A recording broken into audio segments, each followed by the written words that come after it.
So the news is that the GNU is going to collapse because of the BELA Bill. I mean, I'm told to believe that. It must be true. We're going to look at that today and see whether there is any truth in that claim. But before we get on to the main news stories, if I can once again ask you, if you haven't already subscribed, please do. If you have already subscribed, thank you so much. And if you want to support the work I do, buy me a coffee, you know the drill. Link is in the description box below. So before we actually start on to the main video, I'm actually just going to share with you very quickly some updates, because I'm sure there are some of you probably clicked onto this video wanting an update. And the update specifically is in relation to Ramon. First of all, yesterday, Propaganda 24 published a piece by some no-name activist from Gun Free South Africa, which says Ramon is clearly mistaken on how democracy works, because according to him, Gun Free South Africa is not anti-democratic. I mean, they don't put any of their legislation to the executive. None of their legislation appears in any of the political parties' manifestos. They directly lobby the police secretariat directly, giving them acts of parliament and then putting pressure on them to adopt them, whether the public wants it or not. And then apparently that's not undemocratic. Apparently that's perfectly fine. Now the curious part is that News 24 just makes it so easy, because all you got to do is just do a simple 2-second Google search on this guy, go onto Wikipedia and see where he works. And the very first thing that comes up is the Open Society Foundation. You know, George Soros's bullshit organization that wants world tyranny? Yeah, that one. So you let me know what you think in the comment section below. You know what they do? I asked the firearms expert, what do you think? This all propaganda. You tell me what you think. And I asked Gideon. Gideon is an expert in firearms. This is what he had to say. I think it's worth re-emphasizing that in 2021, when the proposed amendments to the Firearms Control Act, which sought to ban civilian private firearm ownership for purposes of self-defense, saw the light of day, the public overwhelmingly rejected that proposed amendment bill. The commentary and the sentiment at the time thought that banning guns for self-defense in a country with the second or third highest homicide rate in the world was insane and irrational and outright undesirable. What I find interesting is that an organization that claims to somehow promote democratic values would repeatedly ignore the fact that the public has time and time again rejected their proposals. So anyway, for those of you who didn't catch my news article yesterday, obviously Ramon was asked to apologize. Well, I don't know if he was asked to apologize. He says not, but I think he probably was. Anyway, that apology ultimately led to the situation he finds himself in today, and that is he's been asked to step down as chief of staff. Now, you see, this becomes really interesting because apparently Ramon is employed as a cadre, but he's not a party member and he's not employed by the DA. So it wasn't the DA employing or deploying a party member, because Ramon's not a party member. Never has been. So you see, what people tend to misunderstand is that Ramon actually has an employment contract with the Department of Agriculture. So now the Department of Agriculture has to fire him or dismiss him on the basis of performance. He's not actually done anything wrong. It's just political pressure. So how they're going to do this, I don't know. But anyway, the news is John Steenhuisen has copulated, bent his knee, basically said, I'm a very weak leader. Therefore, I will do what you tell me to. Talking of being a weak leader, just going on then very quickly to Moron, also known as Aaron, who is the health minister, because he says that effectively he regrets the incident that was broadcast everywhere by Tom London. He says he deeply regrets it. It should never have happened. The problem is, Minister, it's been happening for an incredibly long time. I sat there for 2 minutes on the video, and I showed you example after example after example where there was no water, no food, no sanitation, no nothing. The hospital is a disaster. So obviously Aaron has an answer to this, like all freaking commies, and that is, just do what you did before. Just do it harder. And so according to him, if we do NHR, that's going to fix the hospital. Because apparently the problems at the hospital aren't just that the staff are just really bad at dealing with staff and have zero morale or impetus to fix anything. So clearly just pay more money, I suppose, and that will make it all better.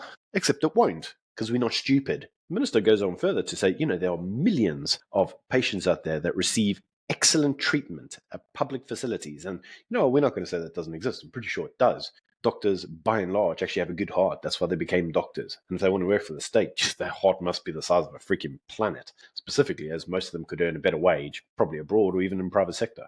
So I'm not disputing that. But by and large, what you are saying, that the exception to the rule is that everybody gets a good treatment, is false. You know how I know that? Because you wouldn't need NHR, right? You wouldn't be saying it's all underfunded and falling apart, therefore we need NHR, if it was all so great. So you're lying. You're basically lying and thinking we're stupid. but we're not. So the minister goes on further and says, he accepts it's all completely unacceptable. And so what he's going to do is he's going to get the health ombudsman to probe the hospital. Great. An ANC body will probe the ANC and then determine that the ANC is fine, just like it always does. Anyway, on to the main news story, and that is the BELA Bill. So for those of you who don't know, apparently the BELA Bill is going before the president on Friday. So the presidency actually made, for some reason, a really big stink about it. They issued a whole press conference. The minister of the presidency came out, and he was on recorded camera. He issued a statement and said, we're going to sign this with great big pomp and ceremony on Friday. Like the NHR thing they did. That cost them 5% of the vote, specifically from the middle class. Predictably, the DA came out and said, well, we're not actually very keen on the BELA Bill. We made this very clear that the BELA Bill was a problem even before we went to coalition government. Now, the part of the DA that's deeply anti the BELA Bill for whatever reason is Gauteng. And for those of you who've been living under a rock, there seems to be a bit of a dispute between the ANC and the DA in Gauteng. It's not having that whole, kumbaya, government national unity, rainbow nation thing. In fact, Panyasa Lesufi actually went to the president and said, I dare you to sign it. Now, for those of you in the know, he did it for a reason. He wants to destroy the government national unity because he's no fan. The reason he's not a fan is because they didn't give him what he wanted in Gauteng. He's running a minority government. It's constantly a threat. He wants Swane. He wants them to disappear and, make him the de facto king of Gauteng. Well, that's not going to happen. And unfortunately, that means that he's obviously then got to get them out of power. Get somebody that will let them happen. I don't know, like the EFF maybe. And his idea is that, he'll give them some patronage and whatever else, and maybe they'll go away. I don't know. I can't speak for him. I'm not him. It's just my opinions. But you see, when referencing opinions, you see, everybody seems to have one. Because even Floyd Shivambu came out and said, well, the news is that John's going to go speak to the president and he's going to say, I don't want this BELA Bill. And Floyd said, it's just, these neoliberal birds, they all flock together and look at these guys capulating to their handlers, the white tea, and make everything about race and, formal liberation, whatever, and we're not calming hardy enough. You know how the script goes. It's predictable at this point. What's also predictable is the usual backlash. You got Action SA going, isn't this ironic? Now there's a creak in the whole GNU, and we told them this would be the case. And who did this come from? Yeah, Action SA. Action SA is like, we told you better, bud. You shouldn't have listened to us because now you've got problems. Action SA are just trying to nitpick at the DA again. It's like really dull. I've done like 3 videos on this. It's really, really petty. And yes, we've all said it again and again. Action SA are going to suffer for this when it gets through to the votes because this is not the way the public want to see you behave. And I'm pretty sure this isn't the way that the funders want to see them behave either, because suddenly on Twitter, they're starting to ask for people to give 10 Rand donations and joining there as members. I mean, they've never done that before. So they must be hard up for cash. I don't know. You let me know what you think in the comment section below. But you know who else came out and criticized it? Solidariteit, and AfriForum, and Freedom from Plus, and you might go, it's just the usual white Afrikaners just complaining. Well, Sithle argued about it too. He also understands something that these guys don't seem to understand. The bill is problematic. But yeah, so here you say it must just be the white people that are upset with the bill. Well, here's a black individual. I actually happen to agree with everything he has to say. Have a watch. There's something I want us to quickly discuss. This issue of the BELA Bill, I don't want us to take it for granted. I would like us to have a quick discussion about it. And because South Africans, we know our politicians and we know our government. We are at a point where we can make a few educated guesses that can be considered legitimate. So I want us now, when we dissect the issue of this BELA Bill, we also bring in those educated guesses to guide us. Number one, we know that the ANC government, the ANC leadership in government currently is not concerned about anything else in South Africa but lining their pockets. That one is very clear and direct. All right, who in the ANC, in the entire ANC leadership echelon, who came up with the BELA Bill? All right, who was the person that sat down on a desktop in front of a laptop and started typing and saying, no, I think this bill would be a very good initiative. All right, and this is where we get to the crux of the issue and we get to realize what is going on. When we say that South African politicians are bought and paid for in dollars and euros, this is what we are referring to. All right, as much as you might want to come and fight us and bring your own concept in, but this is an indication of it. The BELA Bill is similar to the American bill that has been passed by the Senate. I don't know what they call it in America, whereby now the education department, not only have they assumed total autonomy of the children, but they are teaching children about explicit sexual content. No one in the ANC is smart enough or intellectual enough to come up with this bill. All right, so it means that this bill, somehow, yakibeli ipanoi, All right, the bill yakibeli panoi from somewhere America, yatata $, yatata nama euro. And then it flew over to South Africa, landed at the airport, went through custom borders, all right, because it was probably labeled diplomatic what. It was never searched, and then it made its way to Parliament, and then when it got there, people were paid off. I don't know how many, but people were paid off in dollars and euros to say that please go and push this bill. Without having read it, don't read it, do not contest it, do not want to change it, just take it as it is and go and push it in there. You can change the name and call it something local like the BELA Bill, but move it in and go and force it upon South Africans. I suppose he must be racist according to some people's logic because he's talking sense. And what he's saying is 100% correct. So Brendan Herron went out and did the usual thing, let's defend the government that we're a part of. And he basically reposted some Section 27 news, some BS organization that nobody's ever heard of that pushes some kind of propaganda out. I don't know. I've never heard of these guys. You can let me know what you think of them. But anyway, this company comes out and basically says, here's some facts and here's some fiction. And I did a little bit of scrolling through it, and there was one thing right at the top says people think it's about abortion. It's not. Don't know who's talking about abortion. Pretty much no one. It then says right here, the argument's about central power, but don't worry, it's not central power, but then it is central power, which they actually go on to say both in terms of governance and in terms of curriculum. Yeah, at that point I just stopped reading because I thought, okay, this is clearly bull dust. These guys haven't got a clue what's going on. So ladies and gentlemen, I'm going to tell you what's going on.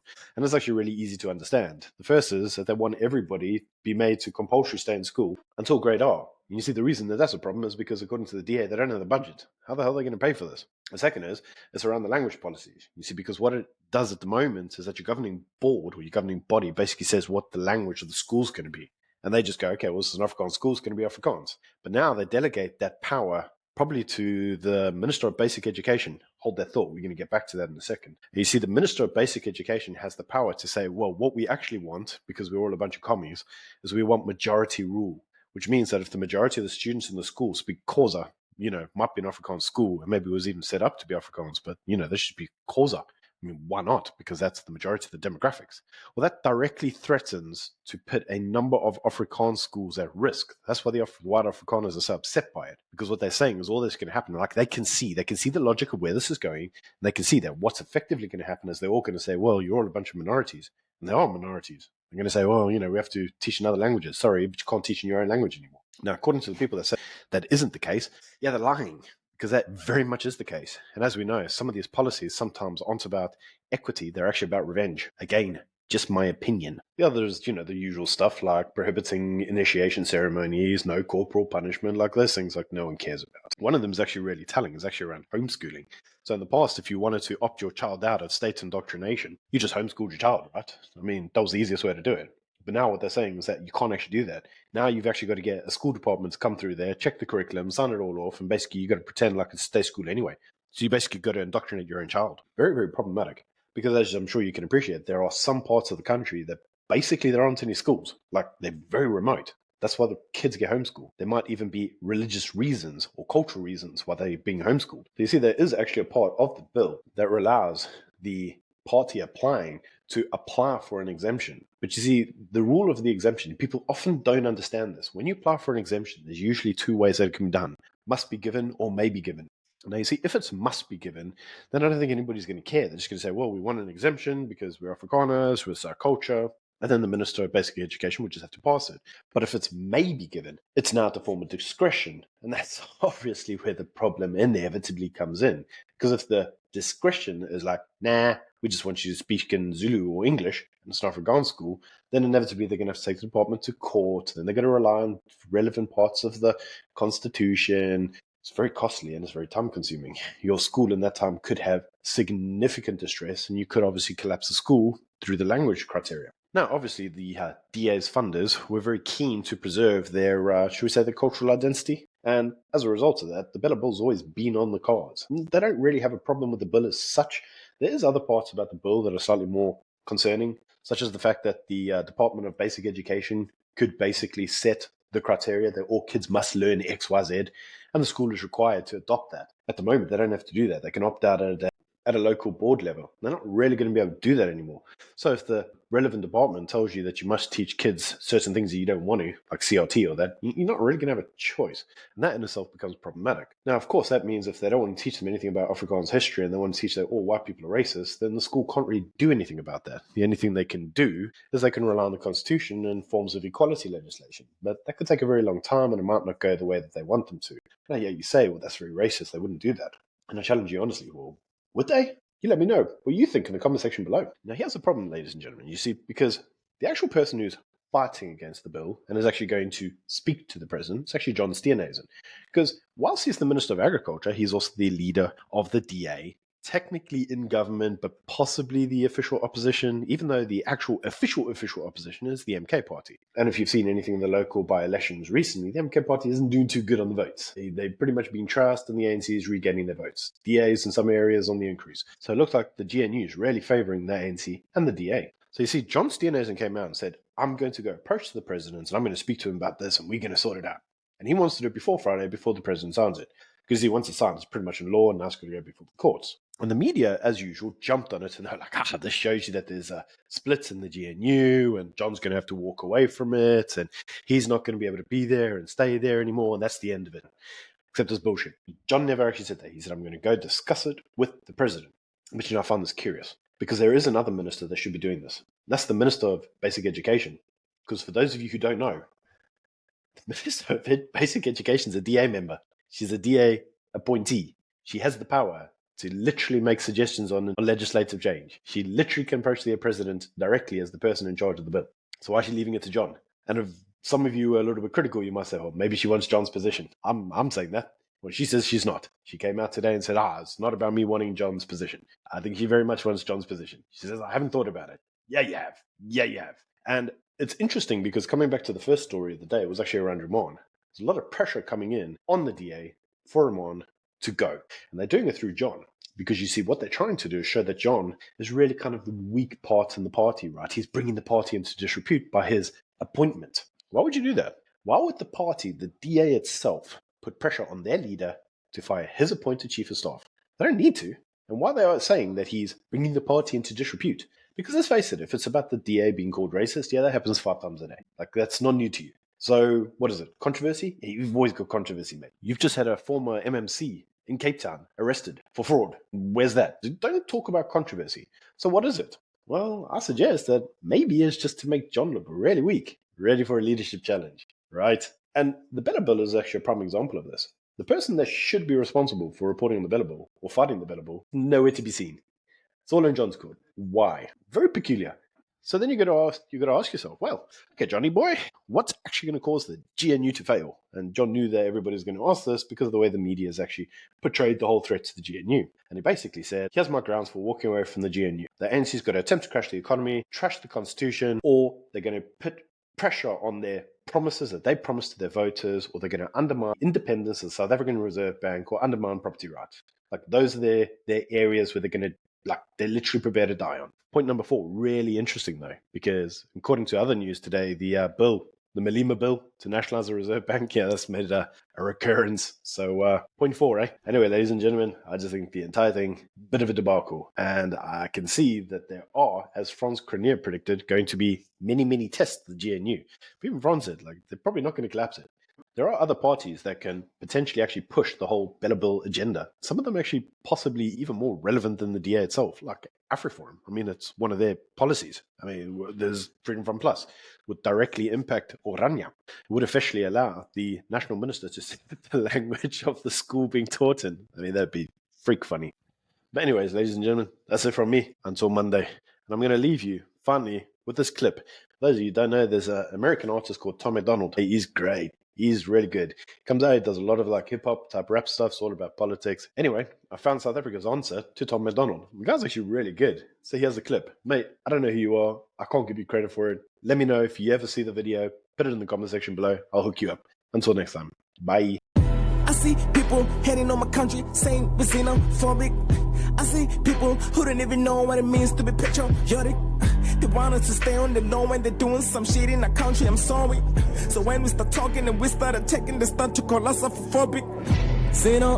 Xenophobic. The word is misused, they use it to silence my people from talking, they use it on us. Not another country doing the same shit that we do is funny. We love our country, we love our people, we're not gonna fold up, we're gonna keep fighting. They wanna just hate us, we don't even care. They want us to keep quiet when they're destroying lives, kidnapping, selling drugs. They want us to be cool with them, human trafficking, kids going missing on a watch, marrying our sisters for citizenship. Then they tell them they gotta go visit Nigeria. That'll be the last time we see our sisters, the victims of human sacrifices. Fuck retarded this. They come back with their Nigerian women and give them the citizenship as they got it. Scamming our vulnerable people, their heart and money just to blow it in Zimbabwe. You hate our races and cultures and laws. Your presence will lead us to another dead body. It's not like the creature you worship on our people. You don't want to use yours for mine. Identity theft is a specialty. Chidima is the beneficiary. It's hard to locate the actual victims and stupidly dislocate sympathy. We claim to be giants of Africa, but Boko Haram is a misery. This war will end up with some casualties. You call us xenophobic, you're stealing our country. You say that we're hateful, you're stealing our country. You're calling us slaves, you're stealing our country. Why don't you go back to xenophobic free country? Why do you prefer to die in a country? If truly you're dying in numbers, you're lying, gaslighting our people to make them feel weak and stop fighting. You still gotta work, keep on trying. You far from the victims, you far from the hurt. You're spreading propaganda, fucking absurd. If 25 countries didn't want anything to do with me, I'd be fucking depressed. This war is the one that you started yourself, and the world is just fighting back. Stop to confess. It's spoiling the image of every Nigerian. Collateral damage is already done.